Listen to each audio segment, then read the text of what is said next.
and welcome to the Knowing Show. I am your host, Christine Marie, and today we are talking about how to refill our cup, how to live not from a place of depletion and not from a place of overwhelm or depression or anxiety, but how to really be operating at our peak and at our fullest potential. And I am so thrilled to be joined here by Estie Briggs, leadership strategist, speaker. Estie, you're an entrepreneur and you work so closely with organizations across the US, the world. Is it global? Yeah. Yeah, I've done a little bit in the UK, so I get to say I'm global. Nice. Global impact, y'all.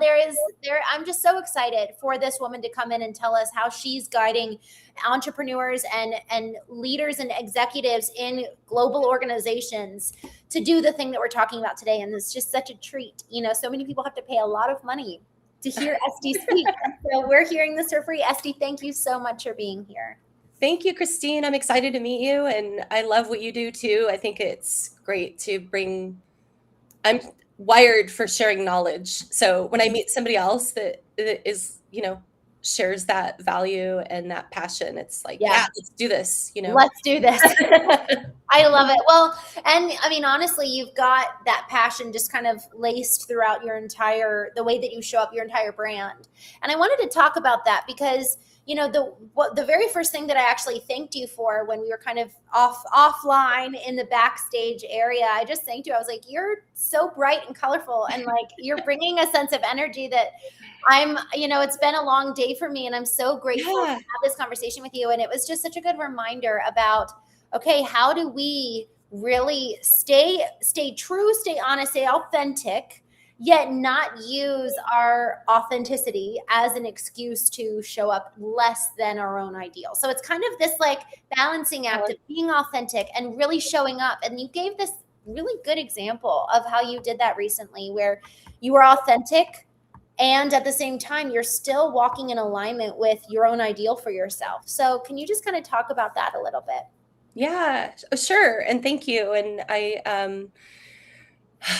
I'm known for being a people person, and I'm always up for meeting strangers and making new friends. And I have a group of friends that meet twice a month to get together and do coloring at this place called The Shed. Shout out to The Shed and the Elsa Brante team. And there's this whole thing happening in my community right now that's really exciting. That's making human connection more accessible for everybody, that I'm really grateful to be a part of. And anyway, last night was one of our coloring nights, and I've been fighting a cold, and I was tired, and I'm dealing with things, life, and I was like, I don't know if I want to go tonight. Maybe I'll see if somebody else can host, because I'm used to showing up with an energy that my baseline is pretty energetic. It's pretty happy. I mean, I picked this wallpaper on purpose. Like, I love it. Thank you. And I just wasn't feeling myself. But I went anyway, and we all, this is group. It turned out it's all different ages, gender identifications. And there was like 8 of us there, and there was 3 new people. And I said, I'm just kind of been in a funk this week. I'm feeling a little overwhelmed, honestly. And a lot of us were in the same boat, and we didn't use the time to like complain about things, but we just acknowledged it, just calling it out, which I think, and, not to immediately tie it to emotional intelligence, but I do try to name what I'm feeling, because I feel like getting good at building an emotional vocabulary helps us learn how to regulate and identify what we need. And what I needed yesterday was connection. I'd been in the house by myself. My son's away on a rafting trip, and I was home alone for a few days, which is nice. Don't get me wrong.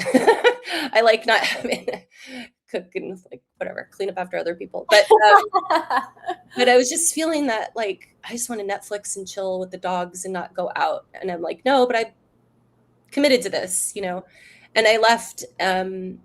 We all left. Like one of us was even in tears, and we were all just feeling so much lighter, and tears in a good way. Like, I'm so glad we all connected.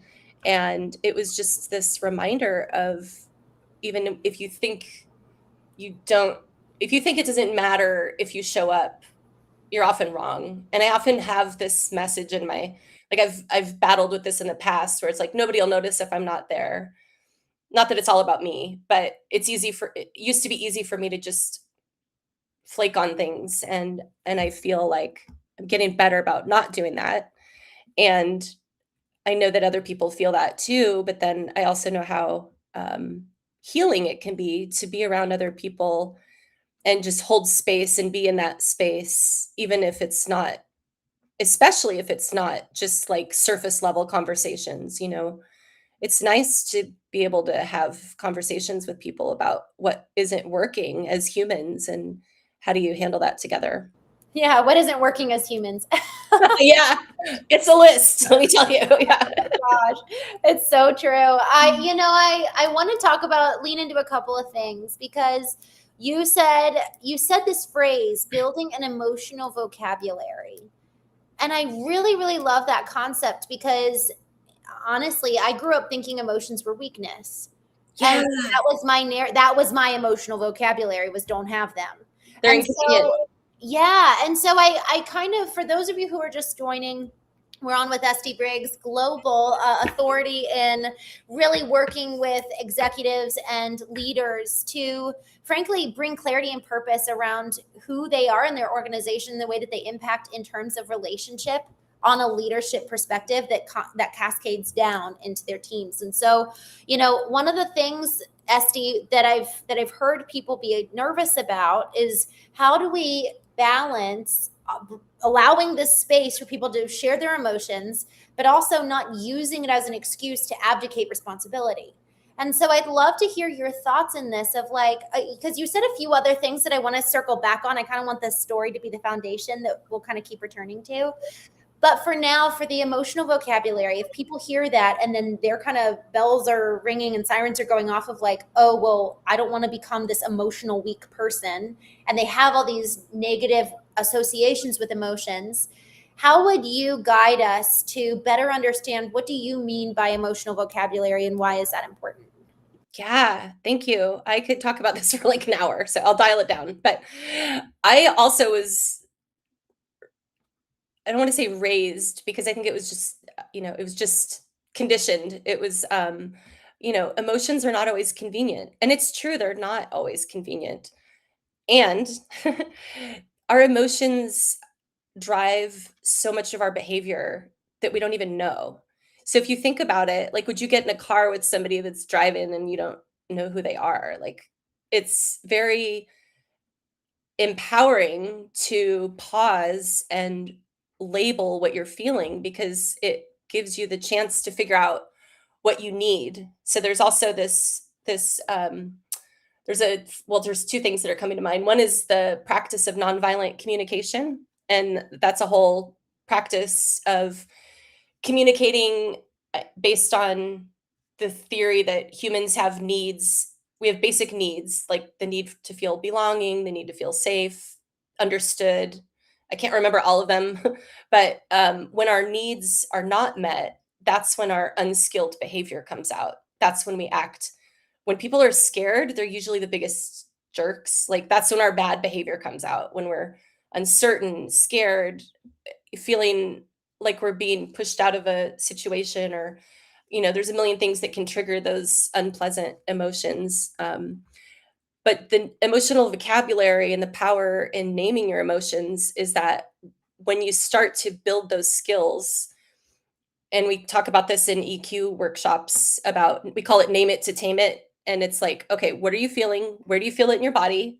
We go through this great exercise where I have people reflect on an emotionally charged experience, and it could be pleasant or unpleasant. Usually people pick unpleasant, and they reflect on it, and they really go into that memory for a minute, and then they see where they felt it physically. Often our bodies will feel something before we know what it means. Like we'll feel a tightness in our chest, or we'll sweat, or our jaw will clench. And it's in response to some sort of trigger. And sometimes, if we're on autopilot, it just keeps going. And there's so many things that are unhelpful for us if we don't learn how to read those emotions and listen to them and figure out what it is we need. So for example, if I'm a leader and I'm in a meeting with my team and let's say I'm trying to get everybody on board with a new AI adoption, right? Because right now there's so much change. Everybody's feeling uncertain. They don't know if their jobs are going to get taken away or if they're going to get replaced by AI or, um, there's a lot of emotionally charged situations happening in the workplace because of these changes that are happening. And so if I'm the leader and I'm also scared and uncertain and I come in top down like this is what it's going to be, learn it, sink or swim, which as I've worked for leaders like that and I know that they're out there and the response and the buy-in that you're going to get is a lot less than if you say, you know what, I'm not certain about everything. I can't answer all your questions. I'm also a little bit nervous about this, but let's dig in and see where maybe we can use it to replace one task that you hate doing, for example. Or let's look at where you've been duplicating efforts and maybe we can offload that into AI and then cross train you in something else. Um, so just recognizing that A, we're all human, and B, the emotions are real. They are not always convenient, but they're going to be there. They're going to be driving your behavior, whether you are aware of it or not. So you may as well like learn to work with them instead of trying to shut them down. That's so good. I really appreciate you saying that so much of the worst behavior we'll see, especially among leaders, just because you're a leader does not mean that you should be. And just because you're a leader doesn't mean that you're emotionally intelligent. And so on the show, just for context, we talk about the emotional intelligence, the intellectual intelligence, which is like chief and foremost, the one that we've all been cultivating since we were kids. This is the one that so much of society has placed of Value on. respect and resonance for. So intellectual intelligence, but also emotional intelligence to what you're saying here. And more conversations are starting to be had around emotional intelligence, but it's under a guise that I have found to be one that's almost like very selfish rather than something to be tamed, to be understood, to be informing. I like to think of our intelligences as board of directors where they come in Ooh, and I give like that. advice and they've got data. So our emotions store data. And so it's like, okay, the knowledge that we've gleaned since we were kids, all of that IQ holds data and gives us data of how to engage with the world. Same with our emotions. But if we're 100%. suppressing and shutting down those emotions, we're not able to glean the data that it holds. 100%. So to your point, it's like, man, how do we learn how to listen and then not have it just be at the driver's seat? Because if we don't know how to listen, it will be at the driver's seat without our intention. And so you said bad behavior. What did you say? I wrote it down. When Unskilled. yeah, go ahead. I learned that from somebody else. That's not mine. I mean, I took a meditation class a long time ago, and this woman talked about the nonviolent communication and unskilled behavior is a result of unmet needs. And that always stuck with me.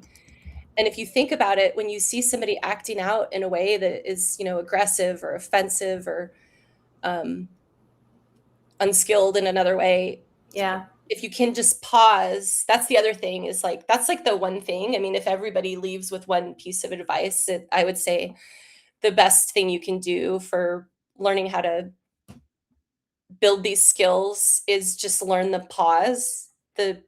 There's a 4-step process that I teach people. Also, it's called PIER. It's PIER, pause, investigate, evaluate, respond. And the pause is the key because it's when you recognize that you feel it. There's always that moment where it's like somebody says something and it sets you off, or somebody cuts you off in traffic, Right. or you see something in social media and it angers you and you want to respond. And learning to pause and just go, oh, this is getting a rise out of me. What's going on there? And get curious and not judgmental.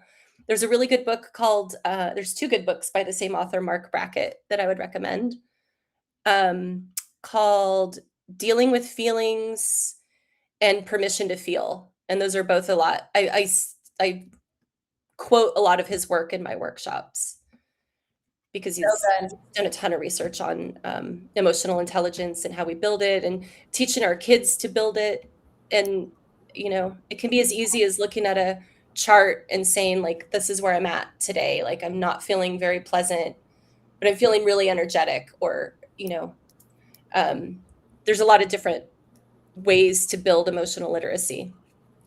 Oh, what a good phrase, emotional literacy. I've heard of that. And you know what? I actually, when I first started out on this process of starting to understand emotions, because again, so much of my childhood was me thinking that emotions were weakness and just not holding any respect for You're them. not alone. Yeah. And I actually joined a mastermind 5 years ago, and that was actually something that they had us do right at the beginning of the mastermind, was look at that little wheel of Yeah. emotions. And I was like, why are we doing Why are we doing this? Yeah. But what was so funny, Estie, was that I was actually in a point in my life and in my business where everything was falling apart personally. And so what was so interesting was everyone else was coming in with the business perspective and kind of a desire to learn from a professional lens, whereas I was like, I just am really struggling on a personal level. And so that emotion, that voicing that at the very, very beginning gave me permission to actually get what I needed addressed, rather than I initially planned to go in and talk about business growth, but my personal self wasn't at a place where I could have actually been able to level up to meet me for the professional. So it was like I actually needed to tend to the personal Yeah. part of me that needed healing in order to then even be ready to have those business conversations. But the emotion of how are you even feeling provided the gateway for the introduction. So I'm glad you said that in terms of kids, and for adults, but emotional literacy for those of us who are just starting out. And what do you call that? Is it an emotion wheel? Is that what that is? So what you're referring to is the feelings wheel, and it's like there's a bunch Yeah. of core emotions at the center, and then it's like spokes, and then there's other emotions that branch out from that. That's one great tool. And then the one that Mark Brackett uses is called the mood meter. And it's this like 4 blocks on a grid. And it's like there's 2 axes, and it's pleasant and unpleasant and energetic, and or like low energy to high energy is the X axis, and low pleasantness to high pleasantness is the Y axis. And you can basically chart on any given day, like, what are you feeling right now? And if you don't know what you're feeling, you can ask yourself, well, I'm feeling pretty pleasant right now. Like, things are decent. I'm not like winning the lottery excited, but I'm like, pretty happy with life. Then your medium high pleasantness. And then the energy, or sometimes we also call it the intensity, um, indicates whether you're in, like, there's like a red zone is unpleasant, and the yellow zone is pleasant. So if you're having a really good day and you have high energy, and like I was saying earlier, I think before we were on camera, that I'm usually pretty high energy person. Like, I'm usually in the yellow zone. Like, I'm high energy, high pleasantness most of the time, not all the time. Um, but lately I've been in the blue zone, which is like low energy, low pleasantness, don't really feel connected. And there's all these different words in the mood meter that you can sort of use to help pinpoint. And then there's another tool. Brene Brown has a book called Atlas of the Heart. She goes really deep into what the different emotions mean. And when you think about why that even matters, it's like, okay, for example, what would you say for you is this difference between feeling stress and feeling anxiety? Hmm. You know what? It's funny. The first thing that comes to mind is stress is kind of a little bit more so with the present, where anxiety is more future oriented for me. Okay, that's good. Yeah, that's pretty accurate. Um, Anxiety is worrying about the future. Stress is a feeling that we experience when we've got more than we can handle. So, and it's in the moment. So yeah, you get a gold star. But it's like understanding the difference between that. If you can narrow that down when you're in it, you could say, okay, am I feeling stressed, or am I feeling anxious? Because so many of us just use those labels so easily, right? It's like it's just sort of a default mode for some people. And no, you know, unfortunately, that's just the way things are. Sometimes they are very stressful and overwhelming and anxiety Yes. inducing. But if you realize that you're anxious because you're worried about something that's happening tomorrow and you recognize that, then maybe there's some step you can take to, either make tomorrow easier for yourself, for your future self, or decrease the expectations that you're putting on yourself. Versus if you're stressed, is there something you can ask somebody else to do for you? So Right. you just keep peeling back the onion, and then it's the benefit is that you can help regulate your emotions, which is the goal. I love that. Okay, so I've got a question from one of our audience members. Yay! Oh, we have One of audience. I'm so my excited. friends. Okay, when can emotions help, and when do they interfere with interpersonal relationships at the business level? And then, kind of as a follow up, how to build a personal emotional being that will help us in business. So, really, like, how should we, as leaders, either guide our team or for our own selves, know when emotions will either help or interfere on a business perspective? Yeah, that's a great question. Mm-hmm. They will always interfere if they are unchecked. So if you, it's like having a rowdy like So good. child with you. Like if you just let them go unattended, they're gonna wreck some things, and you're probably gonna regret it. And um, to be less abstract and more specific, if let's say a leader's having, or anybody really in the workspace is having difficulty at home, um, whatever. There's a million things, marital issues or money issues or the things that weigh on us, and they come into the workplace and they've also got to deal with, you know, new expectations and performance reviews or whatever's happening in their workplace. If they don't have a way to process those home emotions and they're carrying them around and they're not aware of it, they're going to have a lot shorter fuse at work, and then they're going to be quicker to maybe react to things in a way that they don't want to react to things. So I guess I don't know if that answered their question, but I think when you're not able to label what you're feeling and tend to it, that's when it can sort of take over and drive your behavior in ways that you're not proud of later. And there's external and internal too. So self-awareness is like the core of all EQ, emotional intelligence. When we work on it, we always start with self-awareness. And self-awareness is more than just recognizing what you're feeling. It's also external. How does how I show up affect how other people feel? And that's usually where I find leaders, like the higher up the food chain they get, the less likely people are to tell them if they're showing up in a way that it is not helpful.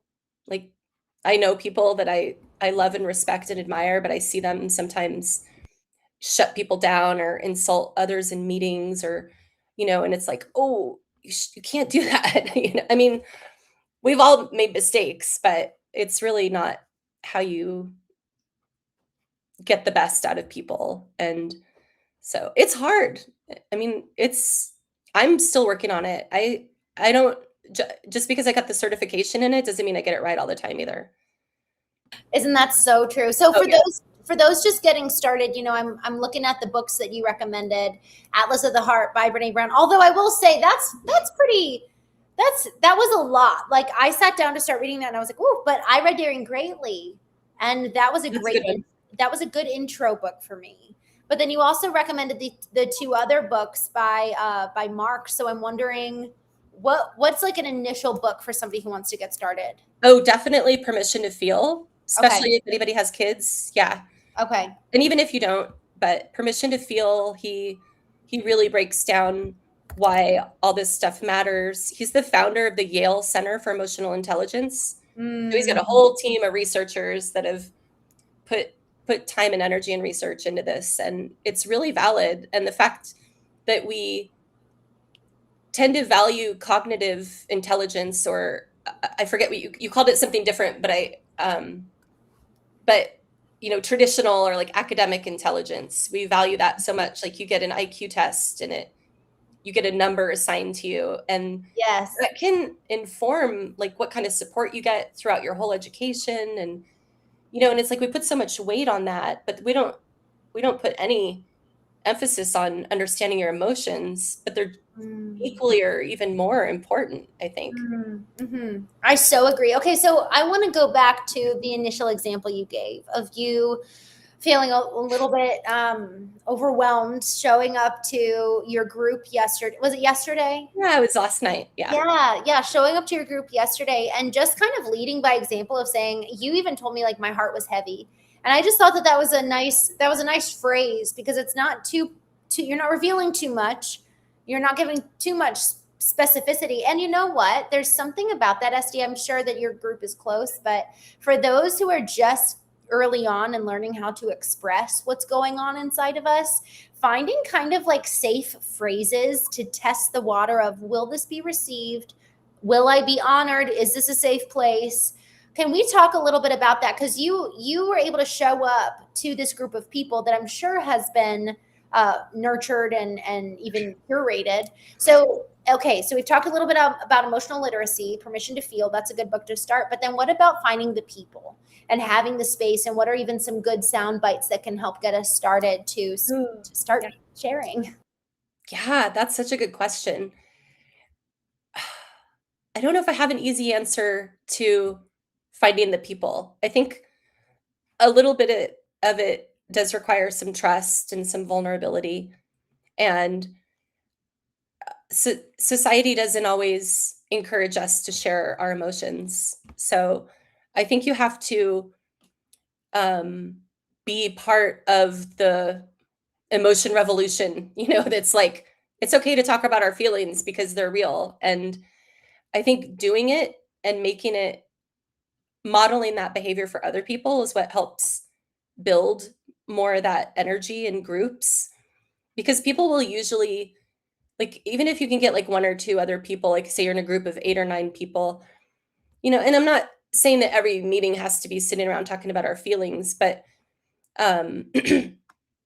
if you can get one or two other people to just acknowledge, what they're feeling, and um, whether they need a certain thing. Like sometimes people just need to vent about something, or they need to be, maybe they need help troubleshooting a problem. Opening up that space. One of the key phrases that I love that um, my friend Kobe modeled this for me like 2 years ago, and I was like, oh, I love that. And it's like, what does support look like? So if somebody tells you their heart is heavy, um, how do you respond to that? Like some of us are like, uh-oh, I don't want to, Yeah. I don't want to upset this person, or I don't want to catch their depression or whatever. What does Mm, support look like? And then mm, just let them tell you, instead of like, oh, I'm sorry, that must suck. Or yes. Yeah. yeah. Yeah. Um, so to that point, I'm just thinking about, I actually held a lunch today. It was all professionals. And the goal was to talk business, but also create an environment where we could go deeper and really get to know each other, because the most help and support we will give each other is when we are bought into who the person is, not just what they do. And Mhm. so what we ended up finding, kind of towards the end, somebody actually started sharing about how their business, it was hard to do their business well because their home life wasn't very healthy.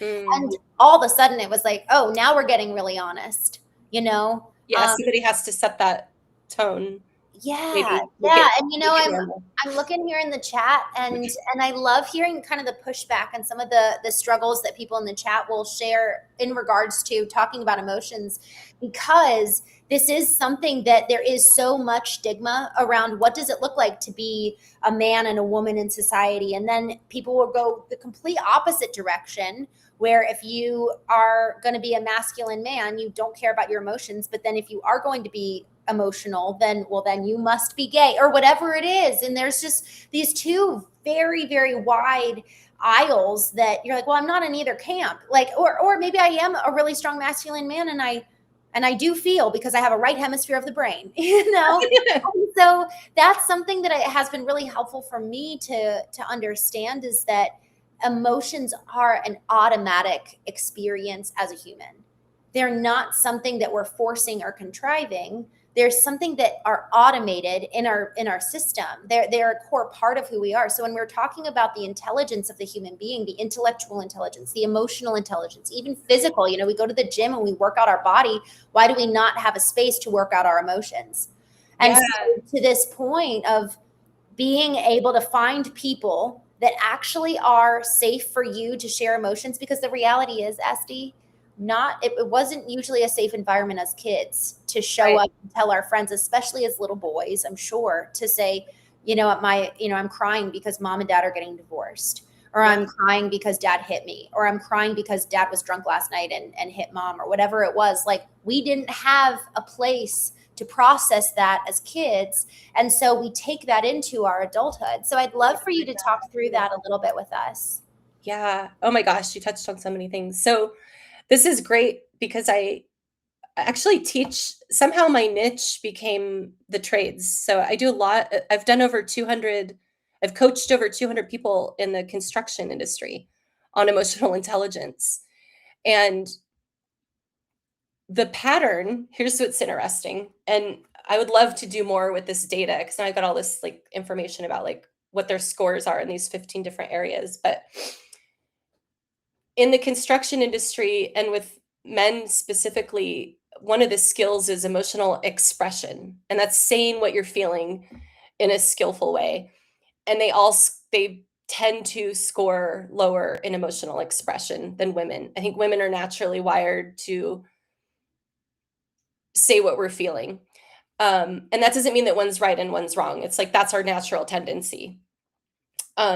Mark talks about in his book he went through a really horrific experience as a little kid, and his parents were not present for him, and they didn't know what was going on. They just, he was being bullied, but he had an uncle, and his uncle saw that something was wrong, and he sat down and talked to him about it and just listened and just held space. So you don't have to have like, your therapist's couch. You just have to be able to hold space for people and just be like, how are you really doing?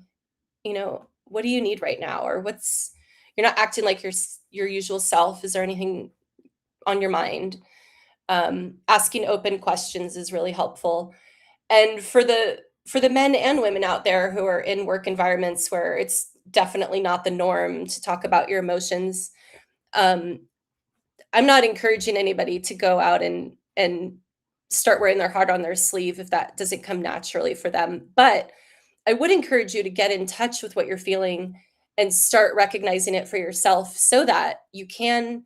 And actually, you mentioned going to the gym and working out, and that's one of the things that helps us process our emotions. So physiologically, what happens when we have unpleasant emotions, we get stressed out, whether our boss is yelling at us or sends us a nasty email or a client is rude to us or whatever.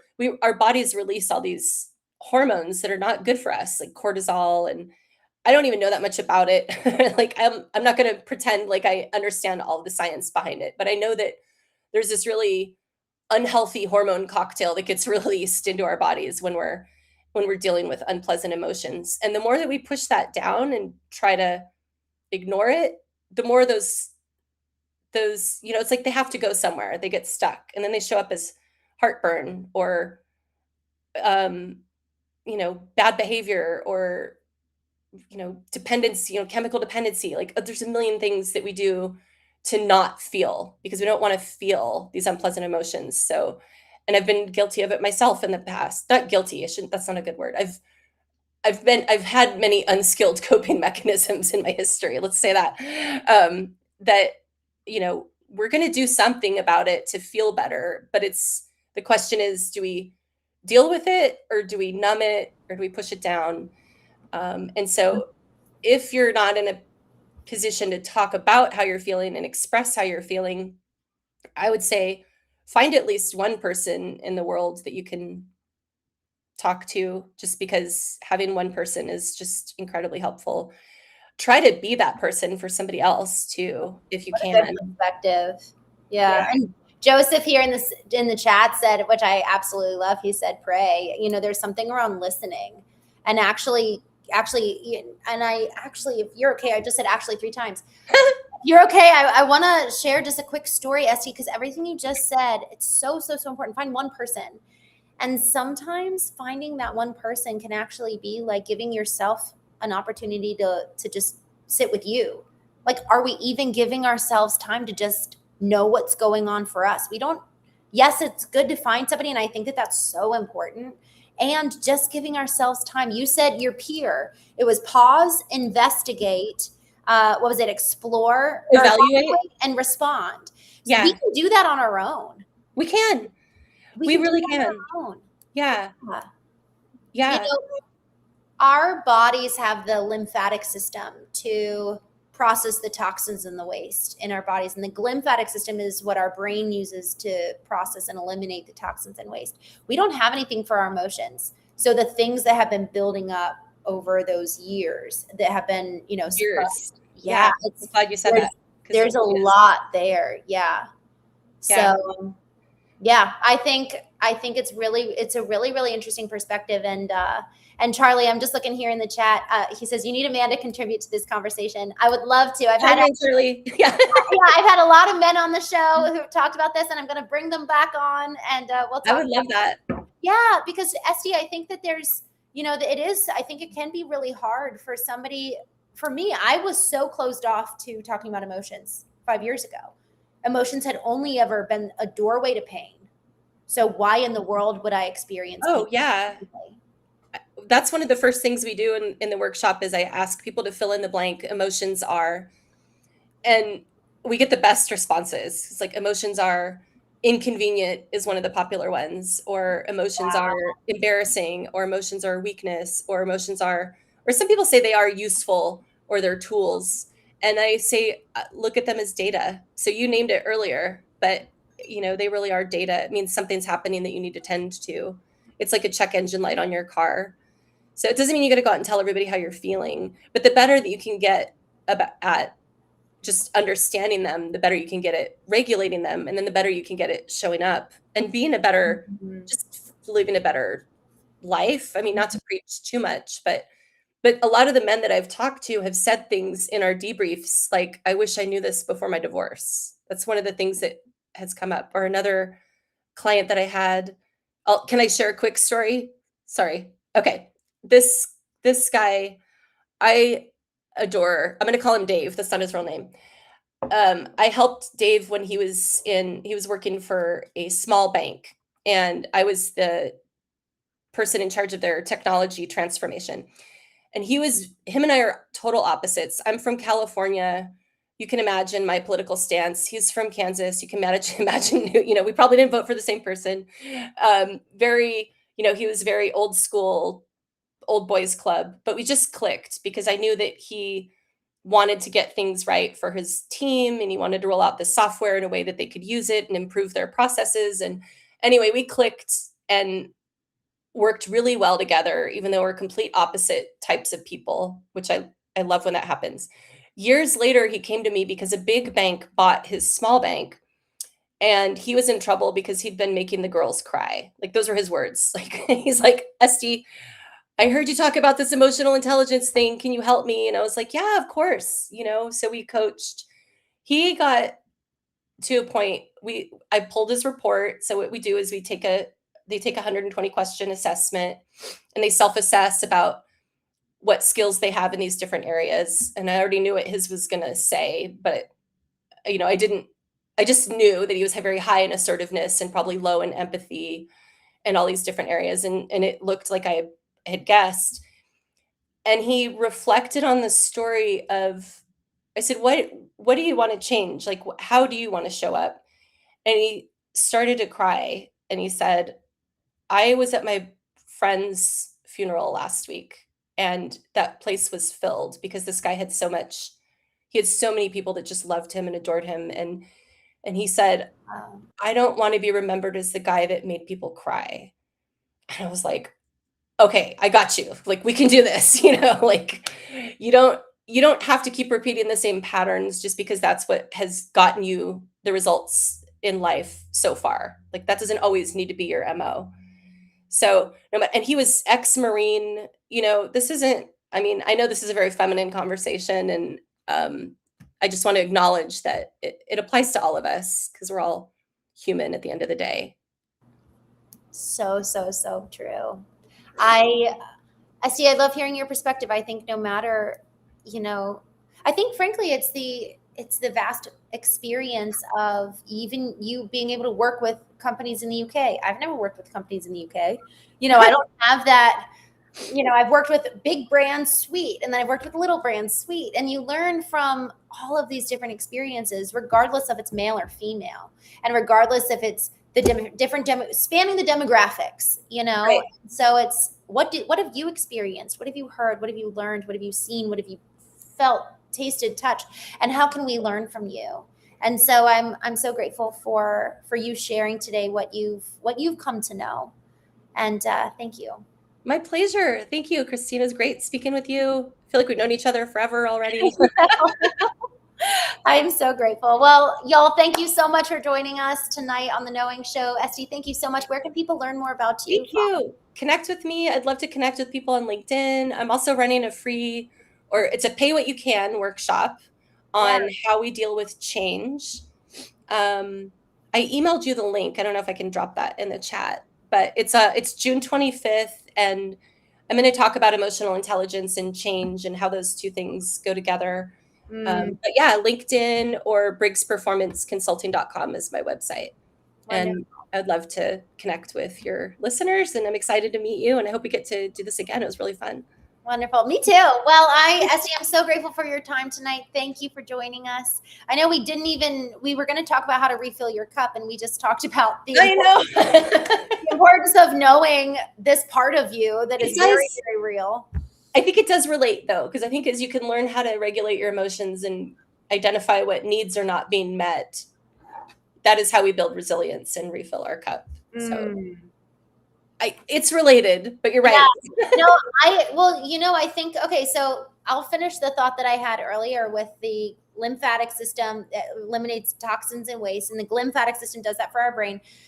We don't have that for our emotions, but in terms of actually communicating with someone else, and even Joe said this prayer, it's pouring out, it's letting go and emptying out the emotions that have been building up for years and years and years. And sometimes literally just sharing can be a conduit for pouring out so that we can refill and refill our cup and get the new surgence of energy and life for other people and for our business and for our jobs and for our families. But man, if we're so filled up, I've been kind of feeling like I'm on my tippy toes with how much work is coming in, and there's so much opportunity, and I love that. And at the same time, I better make sure that my internal cup is filled. Otherwise, I'm going to be giving from a place of depletion. Yeah. Snapping at people because my emotions are so filled up to match the level of business that I'm in right now. So am I good and cleansed on an emotional level, or am I bringing that shit into business? Yeah. It makes such a difference. It does. It really does. So thank you, my friend. Thank you. Have a wonderful day. Y'all, we'll see you tomorrow on the Knowing Show, and appreciate you all for joining us. Have a wonderful day.